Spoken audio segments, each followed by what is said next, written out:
ओम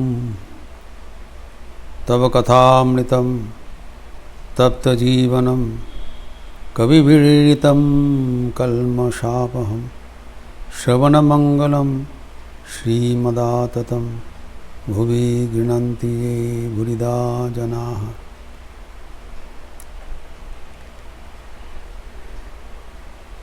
समन्वय मूर्ति श्री रामकृष्ण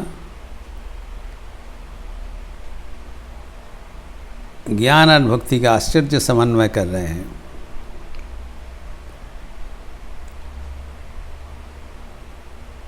उन्होंने बताया कि ज्ञानीगण भगवान के साथ एक होकर अद्वैत आनंद आस्वादन करने चाहते हैं। पक्षांतर में भक्तगण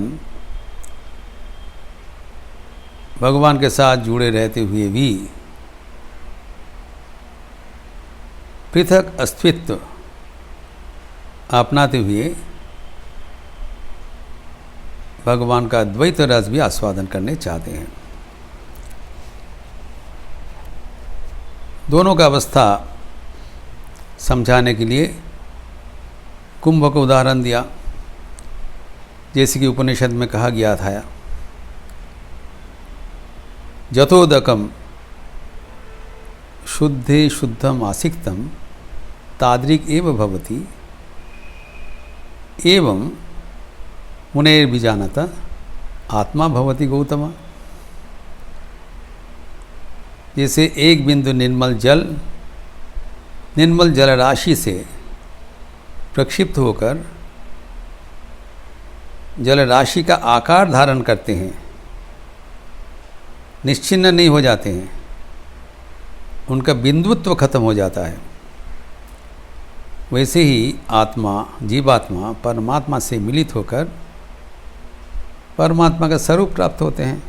इसीलिए उपनिषद में कहा गया है, ब्रह्मविद ब्रह्मैव भवति, the knower of Brahman becomes Brahman itself.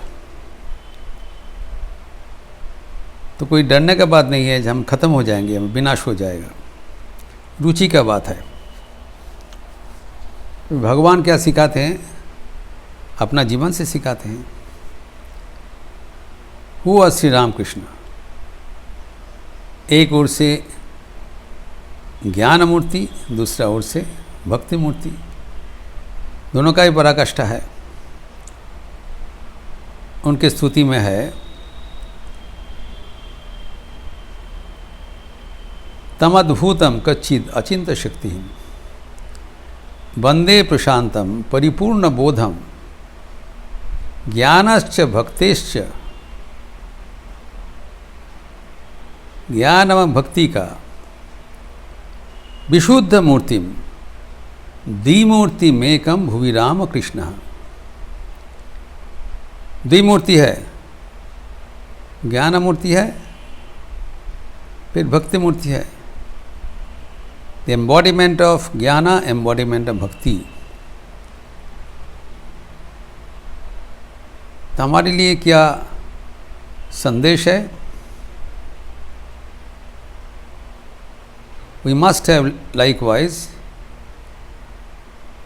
Multi dimensional spiritual progress. ज्ञानी भी होना चाहिए, भक्त भी होना चाहिए, और आखिर में अद्वैत द्वैत दोनों आनंद उठाते हुए जीवन सार्थक करना चाहिए।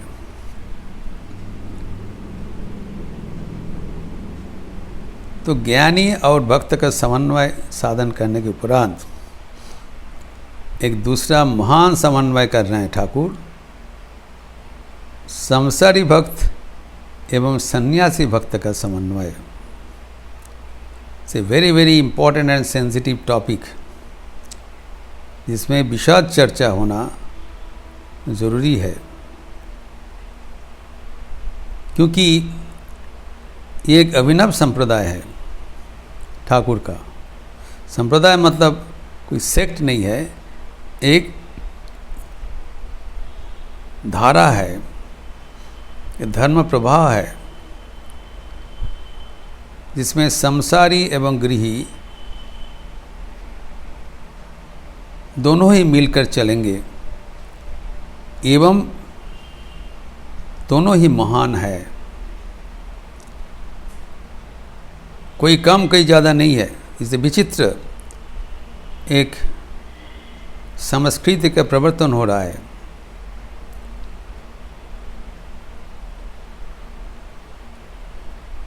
ये बहुत ध्यान से समझना चाहिए।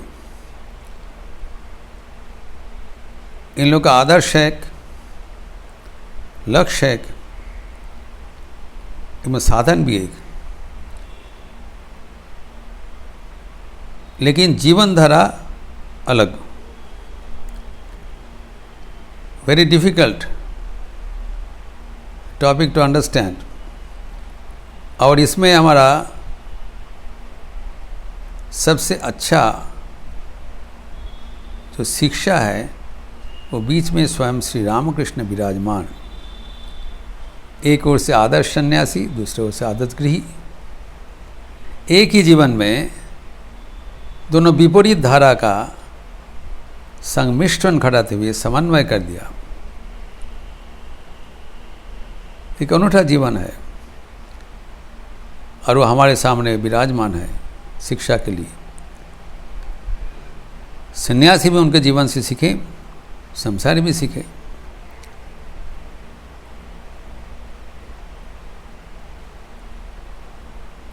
तब यहाँ पर जब प्रसंग आ रहा है, ये दोल पुण्य के अवसर पर ये प्रसंग के उपरांत नरेंद्रनाथ आके उपस्थित हुआ है और अपने कमरे में बैठे जमीन पर। ठाकुर बहुत स्वभावतः ही प्रसन्न हो गए। पहले ही पूछ रहे, तू कमन आशीष, हाउ आर यू, कैसे हो। फिर पूछ रहे हैं,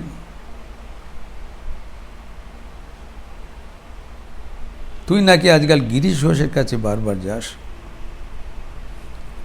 I hear that you are now visiting Girish Chandra Ghosh.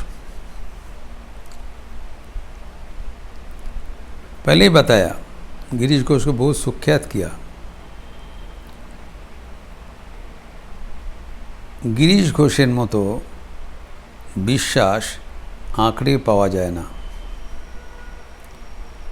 One cannot fathom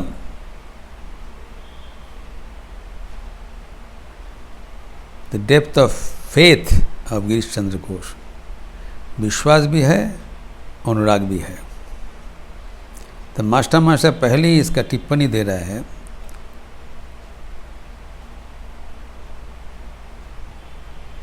कि वर्तमान में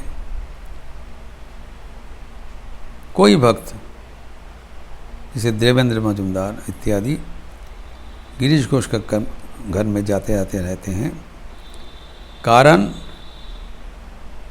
गिरीश घोष के जीवन में आमूल परिवर्तन हो गया। वो सर्वदा भगवान के बारे में ही चिंतन करते हैं, भगवान के बारे में बोलते रहते हैं।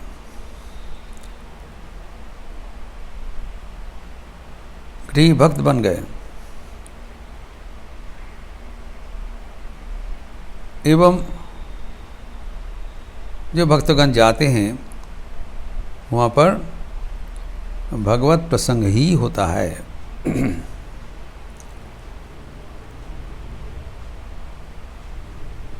तो जहाँ पर सत्प्रसंग होता है वहाँ पर तो भक्तगण के जाना उचित है, स्वाभाविक है। इसलिए पहले ही बता दिया गिरीश घोष का वर्तमान अवस्था। एवं ठाकुर भी प्रशंसा कर रहे हैं। गिरीशेर 5 शिके 5 आना विश्वास, दूसरा जगह में बताया है। और विश्वास के बल पर उनके जीवन में भक्ति का द्वार उन्मोचन हो गए। उनके जीवन धन्य हो गए।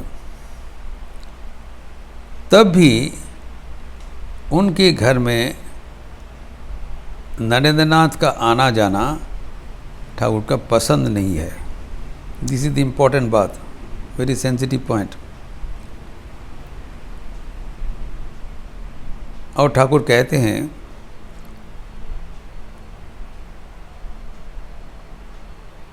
लहसुन का कटोरा, जिसे पहले बताया उसका रिपीट कर रहे, लहसुन का कटोरा में जितना भी धोया जाए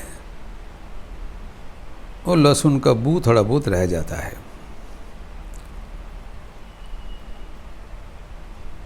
अर्थात ठाकुर कहते हैं जो कामिनी कांचन से संसारिक यौन लिप्त रहता है, उनका भीतर वो दाग थोड़ा रह जाता है, वो छाप मिटता नहीं।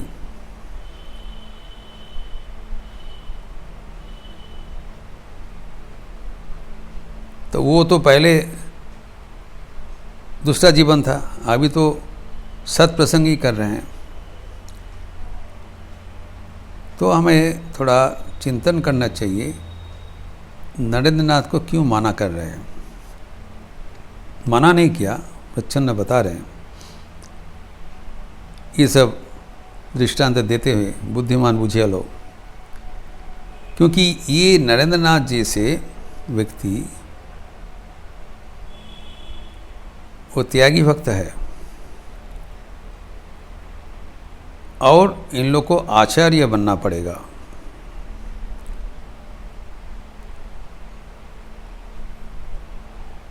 संसारी एवं सन्यासी दोनों का ही लक्ष्य ईश्वर लाभ। एवं श्री रामकृष्ण कभी ये नहीं बताया कि सन्यासीगण आध्यात्मिक जीवन में जिस अवस्था में पहुँचेंगे वहाँ पर संसारीगण नहीं पहुँच पाएंगे। संसारीगण का अलभ्य कुछ नहीं है, दोनों का बराबर आसन में बैठाया। काशीपुर में जो द्वादश व्यक्ति को गिरवा वस्त्र प्रदान किया था, उसमें से एक था गिरीश, एक आसन में बैठा दिया, लेकिन दोनों का पथ अलग है।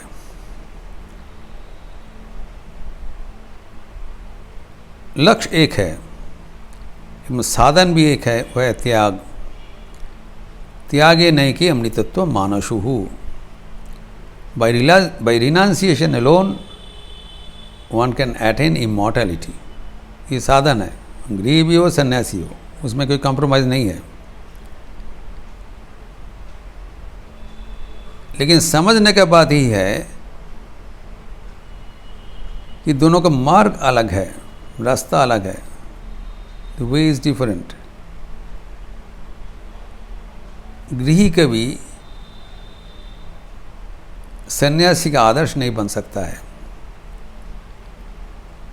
वैसे ही सन्यासी भी गृही का आदर्श नहीं बन सकता है। दोनों का आदर्श है श्री रामकृष्ण। यद्यपि दोनों का साधन मार्ग एक है, there should not be any complex between the two. जब ठाकुर माना कर रहे हैं तब संसारीगण के मन में ये होना स्वाभाविक है कि हम लोग क्या शुद्ध नहीं है, पवित्र नहीं है। ठाकुर कभी कहा नहीं, संसारीगण के भीतर भी बहुत ही पवित्र भाव है। तब भी स्वामी विवेकानंद सन्यासीगण को, विशेषतः ब्रह्मचारीगण को गृहस्थ से दूर रखने कहते थे, दूर रहने कहते थे, क्योंकि उनका जीवन धारा पृथक है।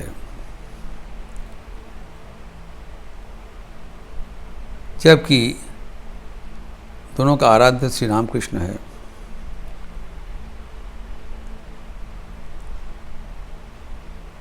अभी स्वामी विवेकानंद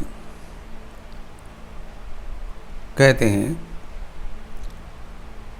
एक कर्मयोग में एक दृष्टांत देते हुए कहते हैं कि each is great in his own place. दोनों ही महान है, दोनों ही अपने अपने बिंदु पर खड़े होकर महान है। दोनों ही एक आदर्श स्थापन करेंगे। रामकृष्ण परिवार में जो भक्त गृहस्थ होंगे वो आदर्श गृही का जीवन दिखाएंगे, और जो सन्यासी भक्त होंगे वो आदर्श सन्यासी का जीवन दिखाएंगे।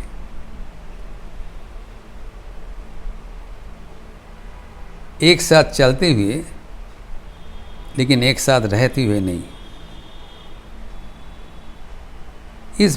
इस विचार में जो